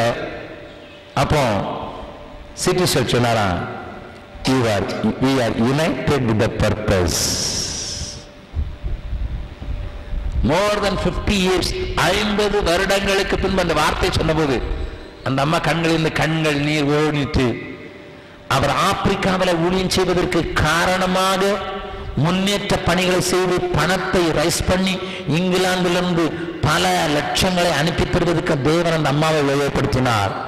அப்படி அவர்கள் சொன்னார்களாம், கர்த்தர் எனக்கு சொன்னார், சீனாவில், இந்தியாவில், ஆப்பிரிக்காவில் என்று என் திருமணத்திற்கு முன்னதாக சொன்னதை இன்றைக்குத்தான் நிறைவேற்றினதை பார்த்தேன் என்று. That purpose was fulfilled after I joined you and you have done the job when it was revealed to me. எனக்கு சொல்லப்பட்ட காரியத்தை நீங்கள் நிறைவேற்றினீர்கள். அருமையானவர்களே, இன்றைக்கு நான் உங்களை பார்த்து ஒரு கேள்வி கேட்கட்டுமா? எந்த நோக்கத்தோடு கர்த்தர் உங்களை இணைத்தார் என்பதை புரிந்து கொண்டிருக்கிறீர்களா? Have you ever asked this question? இந்த கேள்வியை கேட்டீர்களா? எந்த நோக்கத்தோடு கர்த்தர் எங்களை இணைத்தார் என்று நீங்கள் கேட்டிருக்கிறீர்களா? அப்படி கேட்டு பார்த்துருங்க, நீ கை கோர்த்து ஜெபிக்கிறதுல ஒரு தடையும் இருக்காது. கையை பிடிச்சு ஜெபிக்கிறதுல ஒரு தடையும் இருக்காது. நான் அநேக குடும்பத்தில் வருகிற பிரச்சனைக்கு தீர்வு காணுகிறதுக்கு ஒரு காரியத்தை உபயோகப்படுத்தினேன். சமீபத்தில் ஒரு சகோதரனும் சகோதரியும் மிஷினரிகள் தான், ஆனால் 2 பேருக்கும் போராட்டம் வந்துட்டு. மிஷினரிகளும் தேவதூதர்கள் அல்லவே, அவர்களும் போராட்டம் வந்துட்டு. நேரே என்னை பார்க்க வந்தா அந்த சேர்ல நான் அவர் உட்கார்ந்துருக்கார், இந்த சேர்ல அந்த சிஸ்டர், நான் நடுவில் என் மனைவி அப்பப்போ வந்து உட்கார்ந்துட்டு இதில் கலந்து கொண்டார். நான் பேசிக்கொண்டே இருந்தேன். ஒருத்தர் அவர் அதை சொன்னார்னே, இவர் இதை சொன்னார்னே, அவர் அதை சொன்னார்னே, இதை சொன்னார். நான் கேட்டுக்கொண்டிருந்து விட்டு அதற்கு பிறகு கொஞ்சம் நான் பேசிவிட்டு 2 பேரும் கையை பிடிச்சு என் முன்னால ஜெபம் பண்றீங்களா? அவருக்கு இப்ப என்ன செய்யறதுன்னு தெரியல. கையை பிடிச்சி ஜெபம் பண்றது இங்க வேண்டானே, வீட்டில் போய் ஜெபம் பண்றேன். அவரு போய் பிளெயினா சொன்னார், அண்ணா இங்க வேண்டாம், கையை பிடிச்சி ஜெபம் பண்றதெல்லாம் இங்க வேண்டாம், வீட்டில் போய் நாங்கள் ஜெபம். நான் சொன்னேன், நோ, அன்னைக்கு கை பிடிச்சிங்க இல்லையா, அதை பிடிச்சி இப்போ ஜெபம் பண்ணுங்க, நீங்கள் 2 பேரும் ஜெபம் பண்ணணும். நான் அதை பார்த்துட்டு அதுக்கு பிறகு நான் ஜெபம் பண்றேன். இல்லைண்ணா நீங்க இங்க ஜெபம் பண்ணுங்க, நாங்கள் அதுக்கு பிறகு. It took 15 minutes for me to convince. 15 நிமிஷம் ஆச்சு அவங்க 2 பேரும் கன்வின்ஸ் பண்ணி கையை பிடிக்கிறதுக்கு. அது பிறகு நான் சொன்னேன், சகோதரி அவருக்கு தான் கூச்சமா இருக்கு, நீங்க கையை நீட்டுங்கண்ணா. அந்த சிஸ்டர் தான் நீட்டிச்சு பாருங்க. அந்த சிஸ்டர் தான் முதல்ல ஒரு ஸ்டெப் எடுத்து வச்ச உடனே அவருக்கு வேற வழியில நான் சொன்னேன், கை கொடுக்கறவங்க கூட கை கொடுக்க மாட்டேங்கிறீங்க ஐயா, அவரு கை ஆடுது. நான் கேட்டேன், அடி வாங்கின ஞாபகம் வந்துட்டான். உடனே அந்த சிஸ்டர் கையை பின்னால் எடுத்து, அவர் கை முன்னாலும் தானே பின்னால் எடுத்துக்கிடுச்சு. என்னம்மா இப்பெல்லாம் கை நீட்டினேன்? இல்லைண்ணே, அவருக்கு கையை பிடிச்சி அரே 15 நிமிஷம் கழிச்ச பிறகு ரெண்டும் கையை பிடிச்சாங்களோ இல்லையோ, சின்ன பிள்ளை மாதிரி ஏங்கி ஏங்கி அழுவாங்க. சின்ன பிள்ளை மாதிரி ஏங்கி ஏங்கி அழுதாங்க. 2 பேரும் அழுகுறாங்க. அழுத என்னைய மறந்துட்டாங்க. இவங்க அழுத உடனே என்னைய மறந்துட்டாங்க. மத்தியஸ்தன் ஓடி போக வேண்டியதா ஆகி போயிடுச்சு. நான் சொன்னேன், கையை பிடிச்சு ஜோம் பண்ண தான் சொன்னேன், இங்க கொஞ்சம் சொல்லல, நீங்க ஜோம் பண்ணுங்க இப்படியே சொன்னேன். உண்மையே சொல்றேன். I told them don't do that here, come on. அவர் அந்த அம்மா கண்ணீரை துடைக்கிறார், அவங்க அதான் தெரியாம செஞ்சுட்டேன், தெரியாம பேசிட்டேன்.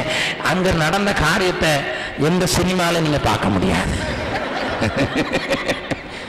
It just happened because the purpose was forgotten and it was reminded. That's all. நோக்கம் மறந்து போய்விட்டது, நோக்கத்தை ஞாபகப்படுத்தினேன், அவ்வளவுதான் நான் செய்தேன். எதற்காக ஆண்டவர் இணைத்தார் என்ற நோக்கம் மறக்கடிக்கப்பட்டு போட்டது. அப்பொழுது அதை ஞாபகப்படுத்தினேன், இணைந்திருந்தார்கள், எல்லாமே மாறிட்டு. டிசம்பர் மாதத்தில் ஃபாஸ்டிங் பிரேயருக்கு வந்தபோது 2 பேரும் குழந்தையும் தூக்கிட்டு வந்தாங்க. சிரிச்சுக்கிட்டு, ரொம்ப சிரிச்சுக்கிட்டு, குழந்தைய தூக்கிட்டு இருந்து ஒரு கையில குழந்தை, இன்னொரு கையில வீட்டுக்காரம்மா. நான் கேட்டேன், என்ன தம்பி? அதுதான் அன்னைக்கே முடிஞ்சு போச்சு. See, it happens. நான் சொல்றேன், இன்னைக்கு உங்களுக்கு ஒரு சின்ன ரகசியத்தை சொல்லித்தரேன். நீங்க மற்ற நேரங்களில் கையை பிடிச்சி ஜெபம் பண்றீங்களோ இல்லையோ, சண்டை வந்தா தயவு செய்து கையை பிடிச்சி ஜெபம் பண்ணிருங்க. நல்லா இருக்கிற நேரத்தில் நீங்க கையை பிடிக்காம ஜெபம் பண்ணாலும் சரிதான், பரவாயில்ல. ஆனா கொஞ்சம் மனஸ்தாபம் வரும்போது 2 பேரும் கையை பிடிச்சு என்ன நோக்கத்தோடு நினைத்தாரோ அதை செய்து பாருங்க. இந்த மத்தியான வேளையில சில உறவுகளில உரசல் ஏற்பட்டிருக்கிறதை தேவ ஆவியானவர் காண்பிக்கிறார். உங்க குடும்பத்தில் it is too much friction and it has gone to a place of breaking even. வேண்டாம்னா விட்டுருங்களேன் அப்படின்னு சொன்ன சகோதரிங்க இருக்கீங்க. வேண்டாம்னா விட்டுருங்க சொன்னவங்க நீங்க இருக்கிறீங்க. ஆவியானவர் உங்களோடு கூட பேசுறார். இன்றைக்கு போய் உன் கணவனோடு கூட சேர்ந்து கைப்பிடித்து ஜெபிங்க. மல்கியா தீர்க்கதரிசியின் புஸ்தகம், மல்கியா தீர்க்கதரிசியின் புஸ்தகத்தில் ஆண்டவர் தெளிவாக தம்முடைய இருதயத்தின் ஆழத்தின் காரியத்தை சொல்லுகிறார். வாசிக்கலாம். 15வது வசனத்தை வாசிக்கலாம். 2வது அதிகாரம் 15வது வசனம். அவர் ஒருவனை அல்லவா படைத்தார், ஆவி அவரிடத்தில் பரிபூர்ணமாய் இருந்தது. பின்ன ஏன் ஒருவனை படைத்தார்? தேவ பக்தியுள்ள சந்ததியை பெரும் படிக்குத்தானே. கவனி, the very purpose of coming together is to raise God's children. தேவ பக்தியுள்ள சந்ததியை பெரும்படிக்குத்தானே. இதை அனுபவிக்க நினைக்கிறீர்களா? இதை வாழ்க்கையிலே காண துடிக்கிறீர்களா? ஒன்று செய்யுங்கள். முதலாவது உங்கள் 2 பேருக்குள்ள உறவை சரி செய்து கொள்ளுங்கள். அதை உங்கள் பிள்ளைகள் பார்ப்பார்களாக, உங்கள் பிள்ளைகள் கவனிப்பார்களாக, உங்கள் பிள்ளைகள் அதை கவனிக்கும் அளவுக்கு அது வெளிப்படுவதாக. ஆண்டவர் சொல்லும்போது சொன்னார், ஒருவனை 1000 பேர், 2 பேரா ஒரு மனது மட்டும் உங்களுக்கு வந்துட்டுனா you will have 10 times power in your family. உங்களுடைய வாழ்க்கையில நீங்கள் இணைந்து விட்டிருந்தால் அது 2ம் சேர்ந்து 10 மடங்கு வல்லமையை பிறப்பிக்கும். அதை உங்கள் பிள்ளைகள் பார்க்கட்டும். ஒரு சகோதரி எனக்கு கடிதம் எழுதியிருந்தார்கள். என்ன எழுதியிருந்தார்கள் தெரியுமா? அண்ணே, எங்க உறவு உங்க குடும்பத்தில் இருக்கிற உறவை போல இருக்கணும் என்று எழுதிவிட்டு கீழே எழுதியிருந்தார்கள், உங்க கூட கொஞ்ச நாள் தங்கி இருந்த போது நான் அதை உற்று கவனித்தேன். I was watching carefully. நீங்களும் அக்காவும் எப்படி இருக்கிறீர்கள் என்பதை நான் கவனித்தேன். How you both behave in the public, how you behave privately, how you behave and love each other. நான் இருக்கிறது கொஞ்ச நாட்கள் தான், எனக்கு டைம் இல்லை. என் மனைவி நான் எடுத்துக்கொண்டே புரிகிறவன் அல்ல. But people watched. வெளியில் இருக்கிறவர்களே பார்க்குமானால் பிள்ளைகள் பார்க்க மாட்டார்களா? அநேக பிள்ளைகள் இன்றைக்கு கெட்டு சீரழிந்து போனதற்கு காரணம் என்ன தெரியுமா? சைல்டு ஒரு ப்ராப்ளத்தோடு ஓடி வருகிறது. சிறு பிள்ளையா இருக்கும் போதே ஒரு சின்ன பிரச்சனையோடு கூட அப்பா மடத்துல ஓடி வருகிறது, அப்பா இடத்துல ஓடி வருது. அங்க போய் கேளு, இங்க போய் கேளு. அதுக்கு உங்க மேல நம்பிக்கை இல்லாம போயிருது. ஓஹோ, இவங்க கிட்ட கேட்டா சொல்ல மாட்டாங்க, வேற யார்கிட்டயா தான் கேட்கணும். உலகத்துல போய் கேட்குது. உலகத்துல தவறான ஆலோசனைகள் கொடுக்கப்படுகிறது, தவறான காரியங்கள் காட்டப்படுகிறது, அதை பிடித்துக் கொள்கிறது.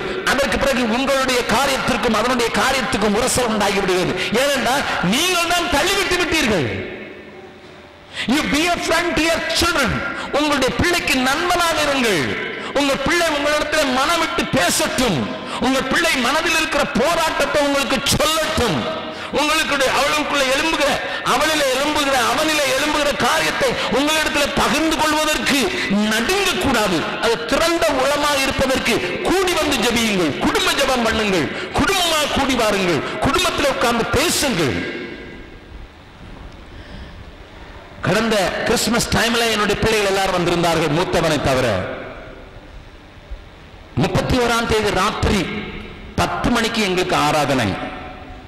என் பிள்ளைகளை நான் 8 மணிக்கு கூப்பிட்டேன். என்னுடைய 4 பிள்ளைகளையும் வைத்து விட்டு நான் அவர்களை பார்த்து சொன்னேன், இந்த வருஷத்துல நீ எதையெல்லாம் பார்த்து ஆண்டவரை துதிக்க முடியும் என்று கேட்டேன். எதையெல்லாம் ஏமாந்து போனா என்று கேட்டேன். நீ ஏமாந்த காரியங்கள் என்ன என்று கேட்டேன். நீ விரும்பி கிடைக்காதது அல்லது ஜெபித்து கிடைக்காதது என்ன என்று கேட்டேன். இப்படி பல கேள்விகளை அவர்களுக்கு கேட்கும்போது அவர்கள் சொன்ன பதில்கள் என்ன ஆச்சரியத்தில் உள்ளாக்கிட்டு, என் பிள்ளைகளுக்கு ஸ்பிரிச்சுவலா இவ்வளவு இன்சைட் இருக்கிறதா என்பதை நான் படித்த போது எனக்கு ஆச்சரியமாயிற்று. They were very open. ஓப்பனாக பேசினார்கள். டாடி, நான் இதில் ஏமாந்தேன், இது எனக்கு கிடைக்கவில்லை, இதை ஆண்டவர் எனக்கு செய்தார், இந்த பாடத்தை நான் படித்துக் கொண்டேன் என்றெல்லாம் மனவிட்டு பேசினார்கள். ஒரு உதாரணத்தை மாத்திரம் சொல்கிறேன். என்னுடைய மகள் ஜாய் 10th ஸ்டாண்டர்ட் முடித்த உடனே 11th and 12th எங்களுடைய பள்ளிக்கூடத்தில் அங்கே பீகாரில் இருந்த போதிலும் கூட அவள் சொன்னாள், டாடி நீங்களும் ஊழியம் போயிடுறீங்க, அம்மாவும் ஊழியம் போயிடுறாங்க, நான் இங்க இருந்தேன்னா அந்த ஹோம்ல இந்த ஹாஸ்டல்ல அந்த ஹாஸ்டல்ல போய் சுத்திக்கிட்டே இருக்கிறேன், அதனால நான் என்னை டிசிப்ளின் பண்றதுக்கு என்னை ஒரு ஹாஸ்டல்ல போட்டுருங்க, நான் அப்போ கொஞ்சம் ஹாஸ்டல்ல படிச்சு நான் கொஞ்சம் டிசிப்ளின் ஆயிடுவேன் அவளே கேட்டாள். நானும் அது சரி என்று தோன்றினது போல நினைத்ததுனால ஐசிஎஸ்சி இருக்கிற ஸ்கூல் வேற ஸ்கூல் இல்லை என்று நான் கண்டுபிடித்து அந்த டைரக்டரை வைத்து பார்த்து, கொடைக்கானலையும் ஊட்டியிலும் தான் இருக்கிறது, தமிழ்நாட்டில் வேற எங்கேயும் இல்லை, அதுவும் கொடைக்கானலில் கேபிஎஸ் மாத்திரம் தான் இருக்கிறது சொல்லி நான் கேபிஎஸ்ல கொண்டு அவளை சேர்த்தேன். அவர்களும் ஸ்காலர்ஷிப் எல்லாம் கொடுத்தார்கள். ஆனால் அங்கே ஏற்பட்ட போராட்டங்கள், அங்கே ஏற்பட்ட சில காரியங்கள் அவள் அங்கே இருக்க முடியாதபடி வந்து அவள் செய்துவிட்டது. ஆகினால அக்டோபர் மாதத்தில் அவளை திரும்ப பீகாருக்கு நம்முடைய பள்ளிக்கூடத்திற்கு கொண்டு வர வேண்டியதான சூழ்நிலை ஏற்பட்டது. நடந்ததை நான் தெளிவாக சொல்கிறேன். அவள் அந்த 31ஆம் தேதி ராத்திரி என்ன சொன்னாள் தெரியுமா? Daddy, even though it cost me a lot, I learned a lesson. It cost you a lot. உங்களுக்கு செலவை உண்டாக்கி விட்டேன், இதன் நிமித்தம் எனக்கும் காரியங்கள் கெட்டு போனது, ஆனால் அந்த விலை கிரயத்தை கொடுத்து ஒரு பெரிய பாடத்தை கற்றுக்கொண்டேன். நான் கேட்டேன், என்ன பாடமா கற்றுக்கொண்டாய்? என் விருப்பப்படி நடந்தால் எல்லாமே அது ஒரு கெட்டு போகிற காரியம்தான், தேவ சித்தத்துக்கு ஒப்புக் கொடுத்தால் தான் அது நலமா இருக்கும் என்பதை புரிந்து கொண்டேன். என் பிள்ளைகளுக்கு சொல்லிக் கொடுத்திருக்கிறேன். ஆனால் இந்த ஒரு காரியத்தை அவள் மனவிட்டு சொல்கிறாள். I was under deception, daddy. ஏமாற்றி மாயையில விழுந்து விட்டேன், ஆகையினால் தான் நான் அங்கே போக வேண்டும் என்று துடித்தேன். அங்கே போய்விட்டு கற்றுக்கொண்டபடினால இன்றைக்கு தேவ சித்தம் தான் என் வாழ்க்கையில நிறைவேற வேண்டும் என்பதை தெளிவாக கண்டுகொண்டேன். I was so glad because even though I lost some money, அது நிமித்தம் எனக்கு பணச்செலவுகள் உண்டானது உண்மை, அது நிமித்தம் சில இழப்புகள் ஏற்பட்டது உண்மை. ஆனால் என் பிள்ளைக்கு இந்த காரியம் தெரிந்தது, அவள் மனவிட்டு சொல்லக்கூடிய அவளுடைய ஃபெயிலியரை, அவளுடைய தோல்வியை என்னிடத்தில் சொல்லக்கூடிய அளவுக்கு என் பிள்ளை இருக்கிறார் என்பது எனக்கு மிகுந்த சந்தோஷம். நான் வாலிபனாக இருக்கும்போது எங்களுடைய வீட்டில் almost like a military, because my father was in the military. எங்க அப்பா மிலிட்டரியில தான் இருந்தாங்க. அதனால டேடி வராங்கன்னா எல்லாம் டென்ஷன்ல வந்துருவோம். ஒரு சத்தம் மூச்சு ஒண்ணு இருக்காது. அப்பா வீட்டுக்குள்ள வர்றான்னா அட்டென்ஷன், அகஸ்டின் அப்படின்னாருன்னா அதுக்கு பிறகு என் கால் கையெல்லாம் நடுங்க ஆரம்பித்து விடும். நான் அப்படிதான் இருந்தேன். பட் காலங்கள் இன்றைக்கு மாறிவிட்டது. இதை கால் மை சில்ட்ரன் என்னடா அப்படியே பேர் சொல்லி கூப்பிட்டேன்னா கோ ஃபோர்த் அப்படின்னா என்ன டாடி தொந்தரவு பண்றீங்க? I keep in such a relationship because உலகத்தினுடைய காரியங்கள் மாறிவிட்டது. நீங்க ஹைதரலி காலத்தில் வாழ்ந்து விடாதீர்கள். We are in a different world. உலகத்துக்கு ஏற்றாற்போல் உங்களை மாற்றிக்கொள்ள வேண்டும் என்று சொல்லவில்லை. நான் ஒன்று சொல்லுவேன், பிள்ளை உங்களிடத்தில் நெருங்குகிற இடத்துல உறவை வைங்கள். ஏனென்றால் பூமியை சாபத்தால் அடிக்காதபடிக்கு பிள்ளைகளின் இருதயத்தை பிதாக்களிடத்திலும் பிதாக்களிடத்தில் பிள்ளைகளிடத்தில் திருப்புகிற நேரம், அதை தேவ ஆவியானவர் செய்கிற நேரம்.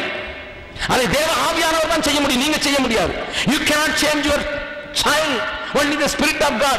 Allow the Spirit of God to move in your family. உங்களுடைய குடும்பத்திலே ஆவியானவர் அசைவாடுவதற்கு இடம் கொடுத்து பாருங்கள். அவரை வேலை செய்ய விடுங்கள், அவர் அதை சரி செய்யட்டும். அந்த உறவுகளை அவர் சரி செய்வதற்கு நீங்கள் பார்த்துக் கொள்ளுங்கள். நீங்கள் ஒரு பிளாட்ஃபார்ம் மாத்திரம்தான், ஒரு அடித்தளம் மாத்திரம்தான். பிள்ளைகளோடு கூட பிரச்சனையோடு கூட இருந்திருக்கிறதுக்கு காரணத்தை துருவி பாருங்கள். நான் அதற்கு ஏற்ற வேளையில சரியாய் பதில் சொல்ல மாட்டிருக்கேன், நல்லது அதை கேட்கிறதெல்லாம் கொடுத்திருப்பேன். இப்படி பல என்னிடத்தில் நடந்த தவறுதான் பிள்ளையின் மேல தாக்கி இருக்கும். எங்கேயோ நான் ஓட்டை விட்டிருக்கிறேன். இந்த மத்தியான வேளையில ஆவியானவரே, கடைசி நாட்களில் மாம்சமான யாவர் மேலும், என் குமாரர் மேலும், என் குமாரத்தின் மேலும், எங்க வீட்டில் இருக்க பெரியவங்க மேலையும், எங்க வீட்டில் இருக்க வேலைக்காரி மேலையும் உங்களுடைய ஆவியை ஊற்றுவேன்னு சொன்னீங்களப்பா. அதை ஊற்றுங்க. என் குடும்ப உறவு சரியாயிருக்கும். குடும்ப உறவு சரியானால எங்க குடும்பத்தில் இருக்க சாபம் போகட்டும். எங்க சாபம் போகிறதுனால பூமியில நீங்க அடிக்காதபடிக்கு பூமிக்கு சமாதானம் உண்டாகட்டும். அந்த பர்பஸோடு தான் எங்களை இணைச்சிருக்கீங்க ஐயா. அந்த பர்பஸோடு தான் நீங்க எங்க குடும்பத்தில் உடாவி வர விரும்புகிறீங்க. ஒப்பு கொடுக்குறேன்னு சொல்லி ஒப்பு கொடுத்து பாருங்க. மூன்றாவதாக, நானும் என் வீட்டாருமோ என்றான் கர்த்தரையே சேவிப்போம். Serve God together. We are united for a purpose, for the kingdom of God as well as for our family. நம்முடைய குடும்பத்திற்காக, தேவ ராஜ்யத்திற்காகத்தான் தேவன் நினைத்திருக்கிறார். 10 மடங்கு வல்லமை உங்கள் மூலம் வெளிப்பட வேண்டும் என்று தேவன் விரும்புகிறபடினாலே அந்த ஆவியானவர் உங்கள் குடும்பங்களில் அசைவாடி பள்ளங்களை எல்லாம் நிரப்பி எல்லா கரடு முரடானவங்களை உடைத்து எல்லாவற்றையும் சரிசமமாக்கி உங்கள் பிள்ளைகளை குறித்திருக்கிற கண்ணீர்கள் மாறுவதற்கு தேவ ஆவியானவர் இந்த நாளிலிருந்து கிரியை செய்ய போகிறார் என்பதை என்னுடைய இருதயத்தில் உணர்கிறேன். இந்த பிள்ளைகளினால கஷ்டப்பட்டு கொண்டிருக்கிற சிலர் வந்திருக்கிறீர்கள். பிள்ளைகளின் வேதனையினால கண்ணீராய் ராத்திரியிலே குடித்துக் கொண்டிருக்கிற ஒரு சிலர் இங்கே பார்க்கிறேன். ஒரு சிலர் பிள்ளைகளுடைய எதிர்காலத்தை குறித்து வேதனையோடு கூட வந்திருக்கிறீர்கள். ஒன்று செய்யுங்கள். ஆண்டவரே, எங்க குடும்பத்தை தெரிந்து கொண்டிருக்கீங்கப்பா. நாங்கள் என்னையே சேவிக்கிறதுக்கு ஆவியார் அவருக்கு விட்டு கொடுக்கிறோம், அவருக்கு விட்டு கொடுக்கிறோம். அவர் மீதியான நாங்க செய்யக்கூடாத காரியத்தை நீங்க மாத்திரம்தான் செய்ய முடியும். ஆவியானவரே, நாங்க செய்யக்கூடாத காரியத்தை நீங்க மாத்திரம்தான் செய்யக்கூடும். அதை செய்யறதுக்கு ஒப்பு கொடுக்கும். எல்லாரும் எழுந்து நிற்கலாம். அந்த ஆவியானுடைய பிரசன்னம் உங்கள் குடும்பங்களில தேவனாய கர்த்தருடைய வல்லமை விளங்க பண்ணி தேவ மகிமை இறங்கும் குடும்பமாக தேவ பிரசன்னம் இறங்கி உங்கள் குடும்பங்களில் இருக்கிற எல்லா கோணலானவைகளையும் நேராக்கத்தக்கதாக, நெளிவு சுழிவுகளை எல்லாம் சரியாக்கத்தக்கதாக, பள்ளங்களை எல்லாம் நிரப்பத்தக்கதாக, இழந்து போனவைகளை திரும்ப தரத்தக்கதாக, உடைந்து போன உறவுகளை மறுபடியும் புதுப்பிக்கத்தக்கதாக, பிரிந்து போயிருக்கிறவர்களை திரும்பவும் சேர்க்கத்தக்கதாக, குறைச்சல்களில் நிறைவு உண்டாகத்தக்கதாக நாம் ஜெபிக்க போகிறோம். குடும்பத்திற்கு ஆசீர்வாதத்திற்காக வேண்டிக் கொள்ள வந்தோம். குடும்பம் தேவனுக்கு ஒளிவிட்டு பிரகாசிப்பதற்காக வந்தோம். குடும்பத்தினுடைய வேதனை கண்ணீரை காண்கிற தேவன் நம்மத்தில் வந்திருக்கிறார். அவர் செய்து முடிப்பார். சொன்னபடியே செய்து முடிக்கிற ஒரு நல்ல ஆண்டவர் இருக்கிறதுனால தேவன் தந்த நல்ல ஆலோசனைகளிலே நிலைத்து நிற்கத்தக்கதான கிருபை நமக்கு பெறுகும்படியாக ஹல்லேலூயா ஹல்லேலூயா ஹல்லேலூயா. உமக்கு ஸ்தோத்திரம் ஆண்டவரே, உமக்கு ஸ்தோத்திரம். Thank you Jesus. Hallelujah. உமக்கு ஸ்தோத்திரம். ஒரே ஒரு கவியை மாத்திரம் பாடி ஆண்டவரை ஸ்தோத்தரிக்க போகிறோம். உம்மை உயர்த்தி உயர்த்தி உள்ள மகிழ்வையா உம்மை நோக்கி பார்த்து. ஹல்லேலூயா. அந்த பாடலுடைய ஒரே ஒரு கவியை மாத்திரம் பாட போகிறோம். அது துதிக்கிற நேரத்தில் ஒரு தெய்வீக சமாதானம் உங்களையும் உங்கள் குடும்பங்களை ஆய்கொள்வதை காணும்போது அந்த நிறைவோடு கூட கடந்து செல்லும்படியாக கேட்கிறோம். உம்மை உயர்த்தி உயர்த்தி உள்ள மகிழுதையா உம்மை நோக்கி பார்த்து என் இதயம் துள்ளுதையா.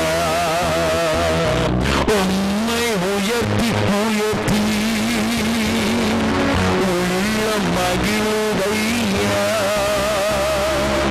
உம்மை நோக்கி பார்த்து என் இதயம் துள்ளுதையா. கண்ணீரெல்லாம் துடைக்கின்றீ, காயம் எல்லாம் ஆற்றுகிறீ. கண்ணீரெல்லாம் துடைக்கின்றீ, காயம் எல்லாம் ஆற்றுகிறீ. நன்றி நன்றி நன்றி.